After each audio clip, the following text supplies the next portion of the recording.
People, New York is just the greatest city in the world.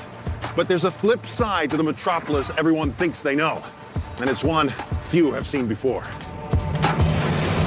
From the mid-1800s on, the Big Apple built its massive underworld. Nearly 1,000 miles of subway lines, 6,437 miles of sewers, and over a dozen transport tunnels running under its rivers. Within that complex web are 17th century forts, smugglers' tunnels, and dens of vice. An unseen subterranean maze beneath one of the world's most important cities. In the roaring 1920s, a different kind of underworld emerged. No town partied like New York City, from its exclusive downtown restaurants to its uptown jazz clubs. The only problem was, most of it was illegal. In January 1920, the federal ban on alcohol took effect. Prohibition put the nation's bars and saloons out of business, but the ban only sent the highly lucrative booze business underground. In just 5 years, up to 100,000 speakeasies opened all over the city, most owned and operated by the mob. Midtown Manhattan became the secret gathering spot for New York's high society to get a drink. This is 52nd Street in Manhattan. Today it's Rockefeller Center. But back in the days of Prohibition, this was one speakeasy after another. Swing Street, they call it, or the wettest street in New York. Today there's one last speakeasy remaining, the famous 21, and I'm meeting the guy who's taking me inside. By the 1930s, the stretch of West 52nd Street between 5th and 6th Avenues was home to over 30 speakeasies, but the swanky 21 Club stood out from the crowd. The club's current manager, Brian McGuire, showed me how the legendary speakeasy survived gangland threats and federal raids, with state-of-the-art security and an underground lair. Now, is this the original room that we're in here? This is the original restaurant? Yes, Don. This is building 21 West 52nd Street, okay. Which was the original restaurant. 21 today is 3 brownstone buildings, buildings 21, 19, and 17, the other 2 buildings being acquired over time. But the original restaurant was just this one brownstone. The brownstone looked ordinary from the outside, but its interior was designed to please its famous clientele. 21 was only open to the best of the best in New York. Movie stars, millionaires, even the mayor was a regular. This was probably the creme de la creme. 21 might have been one of the top 2 or 3 in New York City at the time. The club's reputation spread and brought unwanted intruders, federal agents who raided the restaurant in 1930, and mobsters who wanted a piece of its wealthy clientele. The owners fought back with an ingenious security system that would prevent 21 from being caught red-handed again. Their top priority was hiding the illegal stash, over 2,000 cases of wine and liquor, with the ultimate in urban camouflage.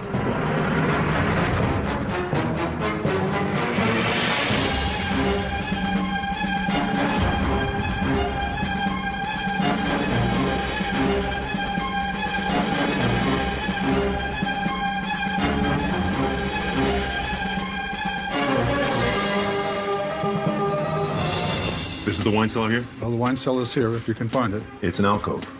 It's an alcove. Now, How do you get there?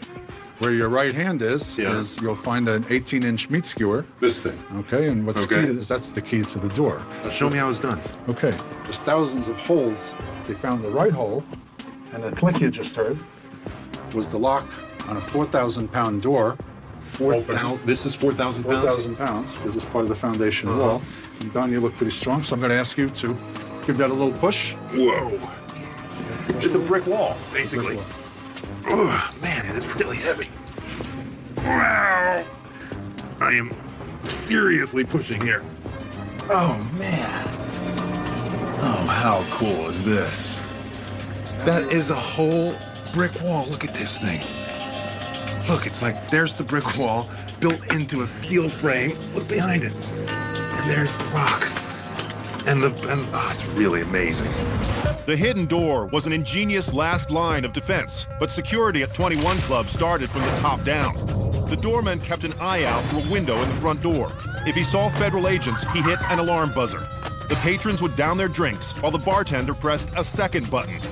This triggered fold-away shelves on the bar to tip backwards into the walls, dumping all the liquor bottles and glasses. Within the walls, everything fell down pre-built shafts that fed directly into New York's massive sewer system. By the time the feds got through the front door, nothing was left but a restaurant full of well-heeled customers. The wine cellar was not only ingeniously hidden by the secret door and the meat skewer lock, it wasn't even in the same building. In 1930, 21 didn't span all 3 buildings as it does today. So when federal agents searched its lowest levels looking for secret compartments, they never suspected that they'd been built into the neighboring basement. Look at this door. It is a relic of a time the stakes were high. I mean, Prohibition was the source of corruption, murder, mayhem in this country. And for them, for the owners of this establishment, 21, this door prevented the worst possible disaster. That the federal government finds out that you have this, a wine cellar, booze of this caliber. I mean, look at it. It's amazing. It's a treasure now. But at the time, it was dynamite. Although in 1919, not all booze was top shelf.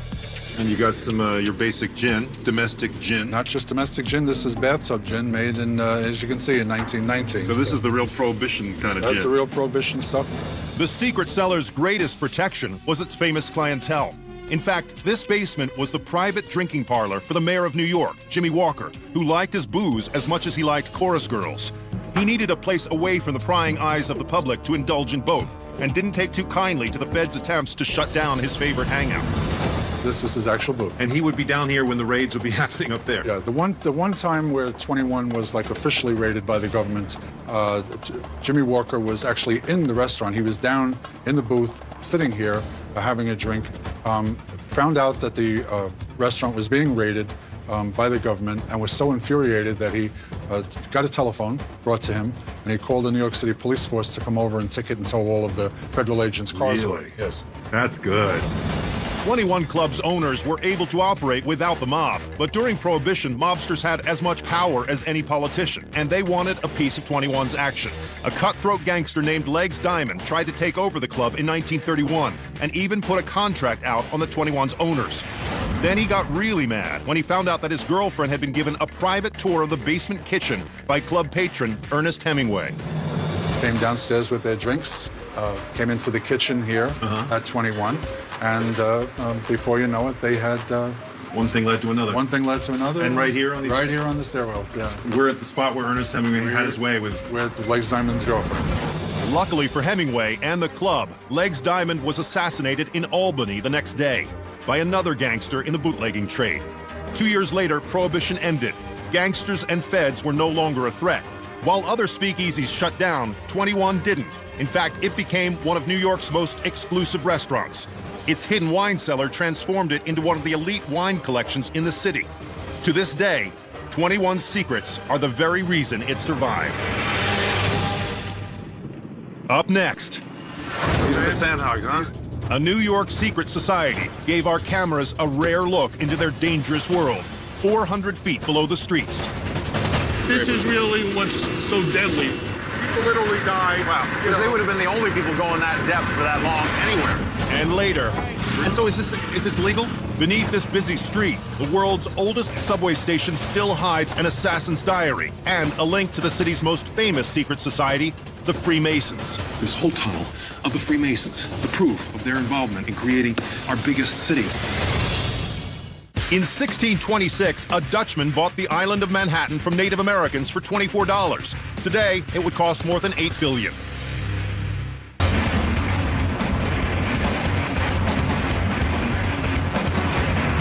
New York City's crowded underworld is filled with rumors and legends. Abandoned subway stations, ghost trains, even railroad tracks that lead to nowhere.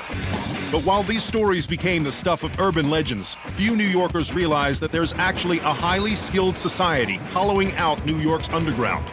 Hundreds of them have died working on one of the most deadly jobs in the world, turning New York's bedrock into a labyrinth beneath the city. Walking around New York, you tend to get caught up in the bustle of people and the towering skyscrapers above. But before anything gets built up here, an entire world has to be engineered down below. And for over 130 years, an elusive group of specially trained guys have been working round the clock to do just that. They're called the Sandhogs, and they work up to 500 feet below the surface to keep New York running up above. Sandhogs get their name from their origins as diggers in New York's sandy soil. But such little documentation exists on them that all we do know has been passed down only from generation to generation. So I met up with a third-generation sandhog, Rich Fitzsimmons, Hey, Don, what's up? Yeah, finally got to meet. who got me exclusive exposure to the select group to find out what daily life is like tunneling over 100 feet beneath New York. So, yeah, we're going to show you around the hog house, introduce you to some of the These men. are the sandhogs, huh? These are them. These sandhogs, or Local Union 147, are contracted by the city to do some of the largest and toughest projects in New York's vast underworld. Ever since their first gig in 1872, if there was an underground project in New York, chances are the sandhogs were responsible for it. The subway, the sewers, the Lincoln Tunnel, the foundations for the Brooklyn Bridge. The list of their work is massive. All right, here we go. Sandhog house early in the morning. The first shift getting down 6:45 in the morning. We're going down together on the man trip train. Here we go. Outside, an elevator takes us down 85 feet to the Man Trip train, a subterranean work train that works throughout the day, 8 stories deep into the heart of New York's bedrock.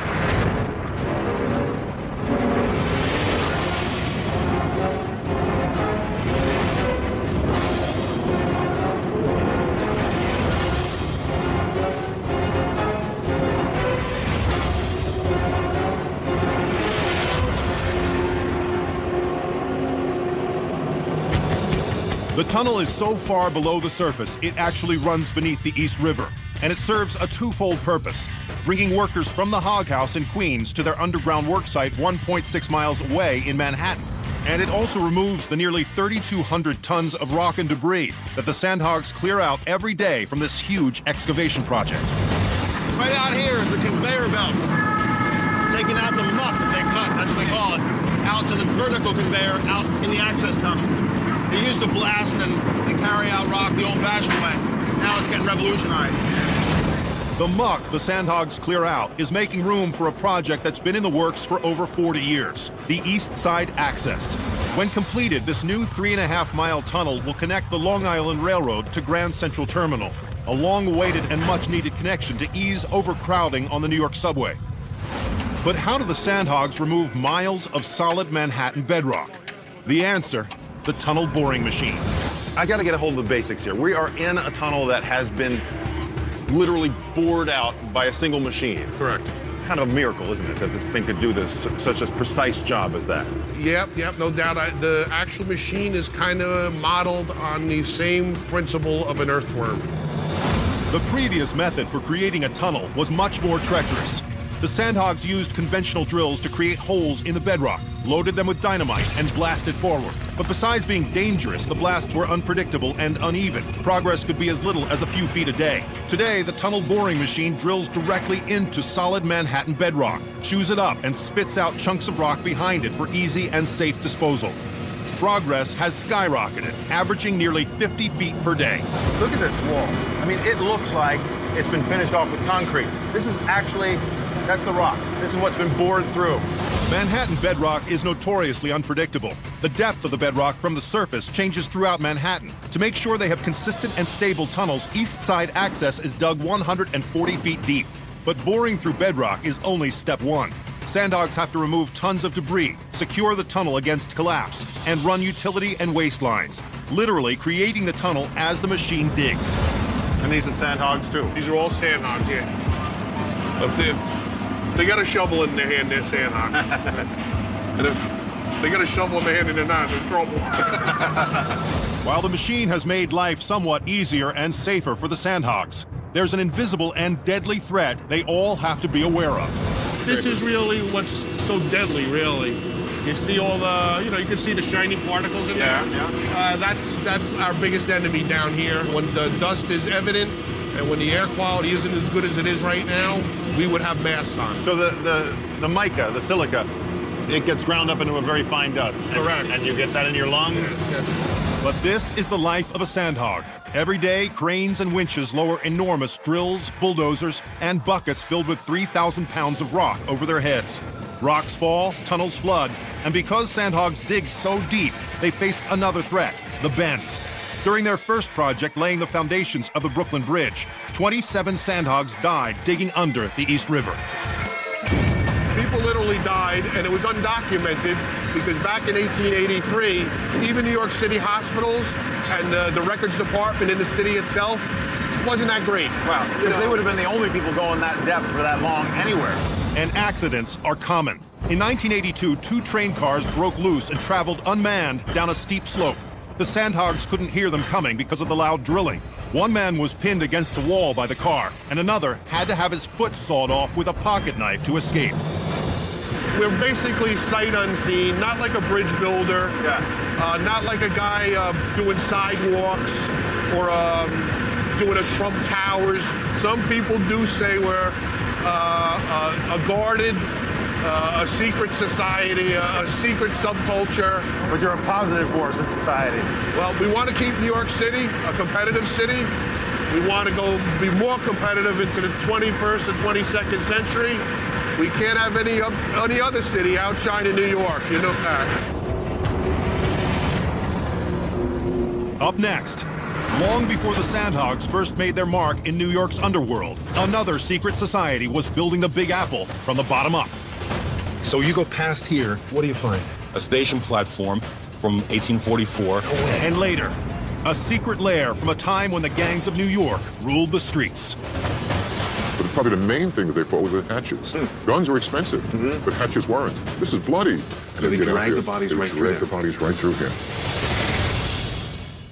Did a secret society inspire our founding fathers? Log on to history.com/cities for our web series, The Naked Underground.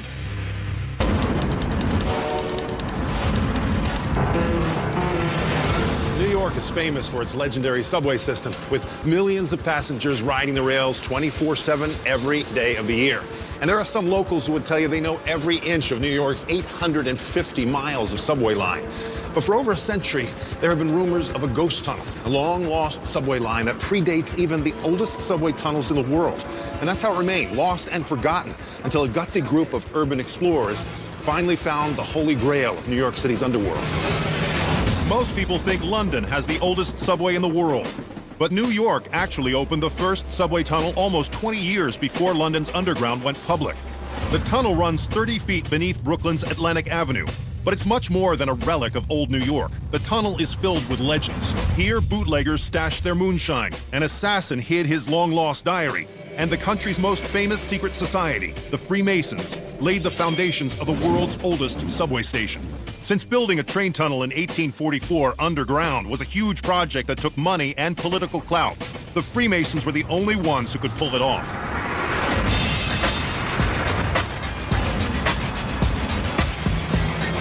In 1980, an urban explorer named Bob Diamond unearthed the tunnel and its secrets.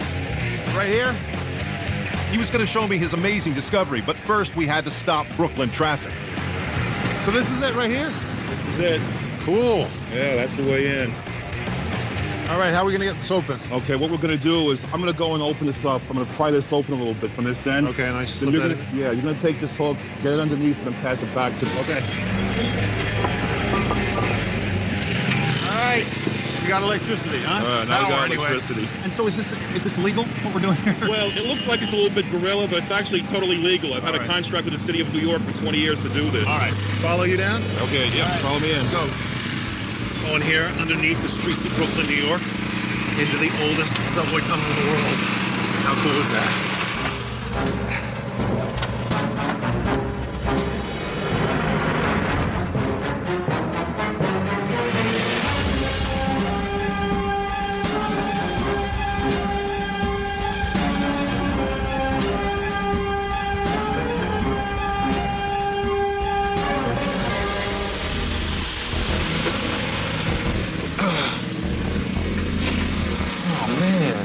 So, wait, so this whole thing looks like it was filled in with dirt. It was. The dirt came across all the way across like this. I had about this much space to crawl on my belly between that manhole cover and a concrete wall. So you're in the pitch dark. In the pitch dark with an air tank on my back. Oh, because really? we didn't know if there was any air in here. Yeah. And it was just like Raiders of the Lost Ark. Bob pieced together the tunnel's probable location through a newspaper article from 1911 and a map from 1868. He found himself crawling in a dirt-filled tunnel beneath Brooklyn's streets. So he and some friends cleared out 100 cubic yards of dirt by hand. Bob believed the only thing standing between him and the tunnel was a concrete wall. So he set up to blast away the last obstacle. Wow, so you had to blast out this hole here. Yeah, the casting was there, but it was plugged in with bricks and cobblestones that were cemented in. All right. Oh, man. That's pretty big, This is cool. You know It's huge. Oh, yeah, it just keeps going. Whoa. Now you can see how big it actually is. Sure. The New York subway system officially started in 1904, but this tunnel was its dry run 60 years earlier. At half a mile long, it was the end of the line for the Long Island Railroad at the East River. But because of the train cars' poor brakes and the dangerous traffic up above, the tunnel had nowhere to go but underground.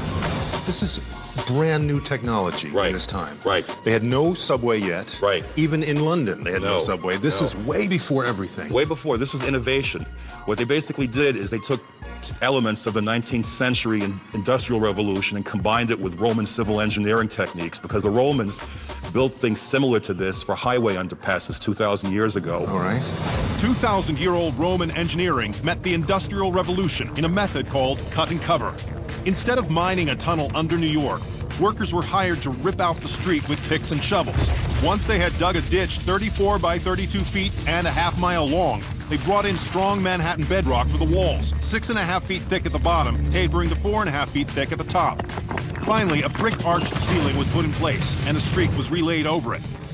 Today, the construction is so strong, the brick's strength not only supports the streets, cars, and trucks above, it could hold 6 times that and not collapse. How do you build a tunnel like this before they'd ever done this? Well, you need to have the right people involved. First, we had Cornelius Vanderbilt, who was in charge of the construction. Right. Then you had a crew of 900 Irish laborers, which were more effective than steam shovels. And of course, you couldn't do anything in New York State without the Freemasons back then. They ran everything. The secretive Freemasons have long been linked to the founding of our country. George Washington and Ben Franklin were both Masons. From military forts to federal buildings, even the design of our nation's capital, Freemasons controlled the planning and building of our nation's infrastructure. In fact, New York's governor in the early 1800s, DeWitt Clinton, was a Grand Master of the Freemasons, and he was influential in starting projects like the Erie Canal and New York's Board of Education. Top New York City officials and engineers were also Masons, and they played an important role in getting this groundbreaking project to become reality. For example, the person who took over the Federalist Party and the Freemasons after DeWitt Clinton died was Rufus King, who was a signer to the U.S. Constitution. His son, John A. King, was the person who got the idea to build the Long Island Railroad to connect New York with Boston. In 1859, corruption brought the whole project down. A greedy real estate developer had the tunnel declared a public nuisance, which allowed him to collect money from surrounding landowners to pay for its demolition. But instead of destroying it, he simply put up 2 walls, one at each end, pocketing the rest of the money, nearly $130,000, the equivalent of $3 million today. So where we came in, that filled-in part, that's where he plugged up that end. Correct. And behind here is where he plugged up this end. Correct. So I'm pushing on New York City real estate corruption right here. You got it right in the palm of your hands. For 150 years, it was the breeding ground for all sorts of scandalous tales. The tunnel was supposedly the headquarters of a whiskey bootlegger at the turn of the century, and a dumping ground for Murder Incorporated, the infamous New York Mafia in the 1920s. We found some smashed up 5-gallon whiskey jugs and a piece of pottery that said Daniel Cavanaugh, liquor dealer, 20 Atlantic Street. Really? I looked him up in the old city records, and he had a liquor store at the mouth of the tunnel near Columbia Street. So he's brewing his stuff down here. But the biggest mystery has yet to be solved. Behind this second wall is the tunnel's old train platform, a platform Bob believes holds an abandoned locomotive that may contain an assassin's secret. After John Wilkes Booth shot President Lincoln, he was hunted down and killed. Investigators found his diary on his dead body. In May 1865, a conspiracy trial was held, but Booth's diary was conspicuously absent. It was later rediscovered in a War Department file. Only 18 pages were mysteriously missing. So you go past here, right, 200 feet, what do you find? A station platform from 1844. No way. Yeah, they found a portal area made out of marble and granite, and there's probably a steam locomotive buried back there. You have proof of this? Oh yeah, the same documentation that I used to find the tunnel says they left a locomotive back there. It's suggested that the missing pages of Booth's diary were hidden in a tunnel near an abandoned locomotive. The long-forgotten train car under Atlantic Avenue would have been the perfect location. Bootleggers, prohibition, Murder Incorporated, all kinds of nefarious dealings. This is subterranean New York. Really, this rubble is the building blocks of New York, this whole tunnel of the Freemasons, the proof of their involvement in creating our biggest city. Never mind our whole country. They could get together, create something that had never been tried before, a subway underneath the streets of New York. And this is what goes on to inspire bigger and better and greater projects down the road.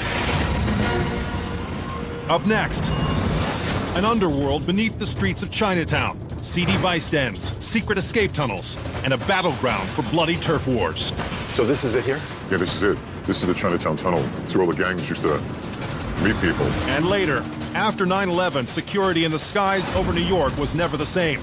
But 150 years earlier, threat of attack came from the sea. New York City has 722 miles of subway track, over 6,374 miles of streets, and 6,400 miles of sidewalks.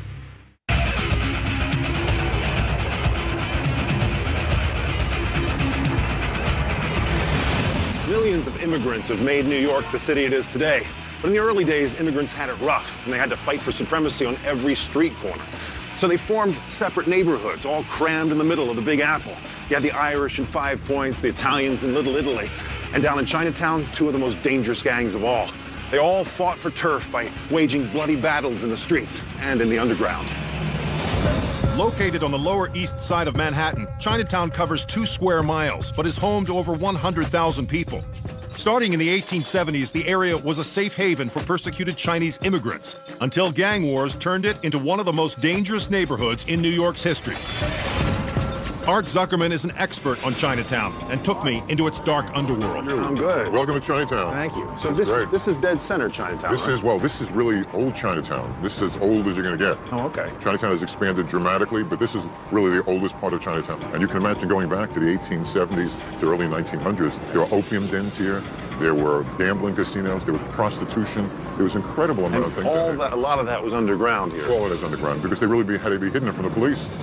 In the late 1800s, Chinatown was a haven for businesses of vice and a center of power for Chinese gangs. At the time, the Chinese were emigrating to the U.S. in large numbers. Over 70% of the workforce that built the Transcontinental Railroad were Chinese, but they were treated as little more than slaves with no legal rights and were the targets of brutal racist attacks. There were massacres on the West Coast where Chinese were being killed, and then they had no laws, they had no rights whatsoever. So they started coming to a city that was an immigrant city. Like the Irish in Hell's Kitchen and the Italians in Little Italy, the Chinese banded together in small communities. They formed their own associations and secret societies and developed a self-reliant underground economy. But the social clubs where these outsiders gathered were also fronts for powerful gangs known as Tongs. The Tongs were the American version of a much older secret society in China, known as the Triad Society. The Triads were formed in the 1600s to overthrow the ruling dynasties in China. They were rebels and well-trained militants. When they arrived in New York and regrouped, they turned into gang lords, extorting protection money and running seedy businesses. By 1900, the 2 most powerful Tongs, An Liang and Hip Sing, were locked in constant bloody battles for control of Chinatown's profitable vices, gambling, opium, and prostitution. But probably the main thing that they fought with the hatchets. Guns were expensive, but hatchets weren't. Okay. That's why, you got these really cleavers. This is bloody. When they cut your fingers off and things like this, it was really a very traditional kind of violent area. The most dangerous part of Chinatown was known as the Bloody Angle. It was named that because where Doyer Street curves was a hotspot for Chinese gangs to fight their turf wars. The reason this street was so popular is because if you're in a gang war and you want every advantage you can get, you're going to hide behind nooks and crannies. I can go in here and hide in this corner. Sure. And all of a sudden someone's coming out over here. You wouldn't see me. Yeah. I can jump out. And that's why this labyrinth of networks of highways below the ground level and the tunnels were so great. Okay. Because the surprise element, you could really attack people. So you're saying underneath this street there are tunnels There's a maze, throughout. literally a maze. In addition to alleys and doorways, Chinese gangs used an elaborate underground maze of tunnels and manholes to launch surprise attacks and to disappear when the police tried to stop them. Even today, the people here keep a tight lid on their underground, and many of the tunnels remain blocked off. So this is it here? Yeah, this is it. This is the Chinatown Tunnel. It's where all the gangs used to meet people.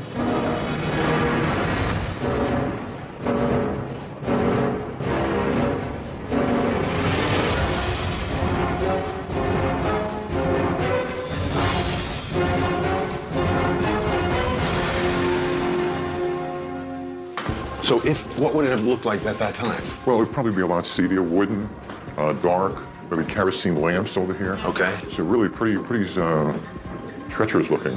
So this has been all refitted to modern use now, but all these doors and everything, I mean, suggest that there's more tunnels around here. Oh, there is. Behind every door here, there's a whole labyrinth of tunnels that go in here. Today, this is the Wing Fat Shopping Arcade, but in 1900, it was the home turf of the Hip Sing Tong and their leader, Mock Duck, who wore chainmail armor and always carried loaded guns and a cleaver.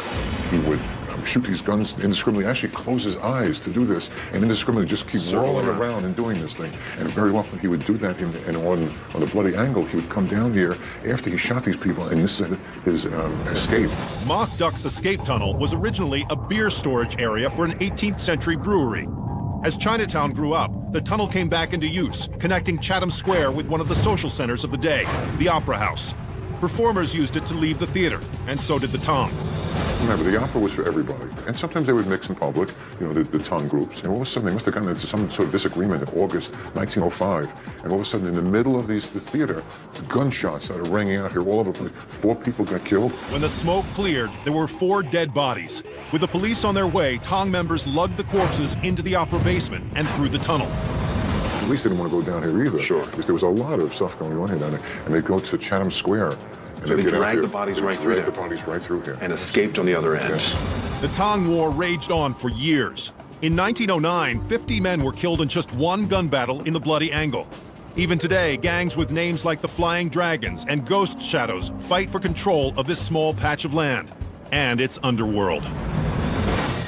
If you were down here and these are the tunnels, you would be able to ambush from these nooks and crannies. Anybody coming down here wouldn't stand a chance against Chinese hatchet men waiting in the dark. No, we're not that far away from that time. 150 years in the big scope doesn't really mean much. This is only refitted recently. So this is all still the tunnel. Basement today, tunnel just a few generations ago. Up next. I don't think anybody's gone past this point. For 200 years, when it's come to defending the nation, New York City has always been on the front lines. Right under the harbor, moving men and supplies, armaments, who knows what, between these 2 sister forts, so they could work together.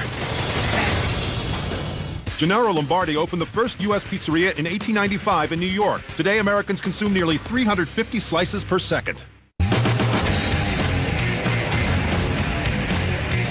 New York has always been pushed to new heights by secret societies and clandestine organizations operating behind the scenes. And there's no group more secretive or more powerful than the U.S. military. One of the Army's greatest contributions to New York was a strategic fort and underground network that once protected the city's vital waterways, but is now almost forgotten. New York is filled with little secrets, but few people know about the not-so-little secret called Fort Totten. Its design and the innovative weaponry used there protected our nation's biggest city for over 150 years. And I'm meeting Sergeant John McCoy, who's going to show me how this was done. You know how many battles have taken place on the doorstep of America's largest city. New York Harbor was the site of major battles in the Revolutionary War, the Spanish-American War, even World War II, when Nazi U-boats sunk over 1,000 ships here, killing thousands of Americans. And then the entire world was shocked on September 11th, 2001, when New York's Twin Towers were struck at the tip of the harbor, taking the lives of 3,000 people. For over 100 years, enemy forces believed they could move right into New York Harbor with little or no resistance. But with a design put in place by military leaders during the Civil War, the harbor forts have been able to keep any boat from ever getting too close to the city. And Fort Totten has been right at the front lines. I got special permission to explore Fort Totten's underbelly. Welcome to Fort Totten. Thank you. Park Ranger John McCoy was going to take me through it. Fort Totten is perfectly positioned to guard Manhattan from an ocean assault. It was built on one side of a narrow channel where the East River spills into the Long Island Sound, and less than a mile across the water from another stronghold, Fort Schuyler. Together, they created a 2-pronged defense system for one of the city's most vulnerable points. The whole lower east and west side of Manhattan was ports, so it was, in a way, sort of like a heart of shipping. So, I mean, New York is vulnerable, America is vulnerable. Exactly. Built in 1862, as the Civil War was heating up, Fort Totten had high lookout points, cannons, and soldiers at the ready for Confederate gunboats. But when a new enemy and a new war surfaced 30 years later, the 2 forts developed a hidden subterranean weapon. In order to save New York, the Army not only went underground, they went underwater, planting a series of underwater mines in the riverbed between them. These mines, also called buoyant torpedoes, were first placed in the 1890s during the Spanish-American War. Arranged in a grid, they were weighted down by anchors so they couldn't be seen. But these weren't the self-explosive modern mines of today. These weapons needed to be activated by the soldiers in the fort. The mines were all connected to a distribution box in the water, and then back to the fort via a long submarine cable. If a soldier saw an enemy vessel approaching, he could activate the specific mine that was closest to the ship, leaving the others intact in case of further assault. So it wasn't the ship hitting the mine that detonated, it was somebody actually triggering it off. Switch, yes. I never knew that. But Fort Totten had more than an underwater minefield at its disposal. The fort itself was originally designed to hold an arsenal to protect New York during the Civil War. But as weaponry evolved from 19th century cannonballs to heavier artillery in World War II, the design of Totten still worked for hiding highly explosive munitions.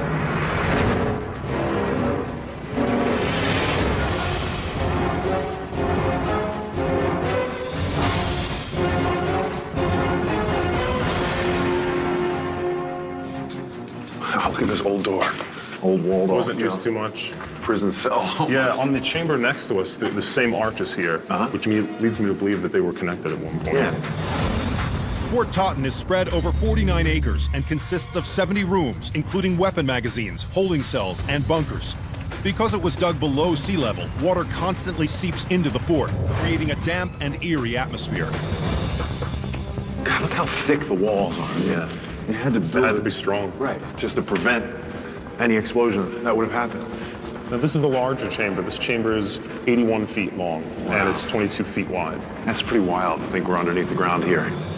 These chambers were made out of solid granite, and they needed to be to protect the live explosives stored inside. But this Civil War super bunker isn't Fort Totten's only buried secret. For generations, there has been a rumor about a tunnel connecting to Fort Schuyler under Long Island Sound. Just follow me this way, watch your step. So yeah, it's weird that this tunnel is high enough for us to stand in. So they meant people to come in here. This passageway may be an entrance to the rumored tunnel. If it is, it would be a stroke of tactical genius. Today, there are 13 tunnels under the East River alone, and 8 bridges over it. But before 1883, when the Brooklyn Bridge first opened, the only way to get across or communicate with the other side was by boat. This tunnel would have provided a hidden and direct path between Fort Totten and Fort Schuyler. It gets kind of gnarly right here. Very muddy, very gross. Think about this. I mean, we're inside and below a fort that was modern in 1863, and a complete mystery of a tunnel.